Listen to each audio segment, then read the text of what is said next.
मुंबईतल्या देवगिरी निवासस्थानी उपमुख्यमंत्री सुनेत्रा पवारांच्या निवासस्थानी राष्ट्रवादी काँग्रेसची एक महत्त्वाची बैठक सुरू आहे। राष्ट्रवादीचे बडे नेते या बैठकीला उपस्थित आहेत, परंतु हिरामण खोसकरांची या बैठकीला दांडी असल्याची माहिती मिळते। अनुपस्थित आहेत हिरामण खोसकर।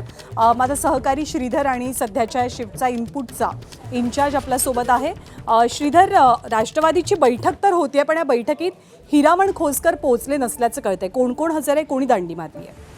महत्त्वाचं सगळे मोठे नेते जे राष्ट्रवादीचे ते पोचलेले आहेत आणि ही बैठकीला महत्त्व यासाठी की तिथे राष्ट्रीय अध्यक्षासंदर्भातली जी बैठक बोलवावी लागते त्याची तारीख ठरणार आहे। असं असताना तिथे नाही आहेत आणि याचा मागचं आपण कारण बघू शकतो की जर अगदी प्रफुल्ल पटेल असेल, तटकरे असेल, प्रत्येकाने दोन्ही राष्ट्रवादीचे विलिनीकरणासंदर्भात असं काही ठरलं नव्हतं अशी भूमिका घेतली होती। असं असताना हिरामण खोसकरांनी दिल्लीत सरळ बैठ दिला होता आणि त्यांनी सांगितलं होतं की 35 ते 40 आमदारांचं मत आहे विलिनीकरण व्हायला हवं आणि ते त्या भूमिकेमुळे काहीशी नाराजी त्यांच्याबद्दल होती आणि आजच्या या महत्त्वाच्या बैठकीला ते नाही आहेत, तर त्यामुळे नक्कीच तर्कवितर्क काढले जातात। थँक्यू श्रीधर या सगळ्या माहितीबद्दल। ते हिरामण खोसकरांची दांडी आहे।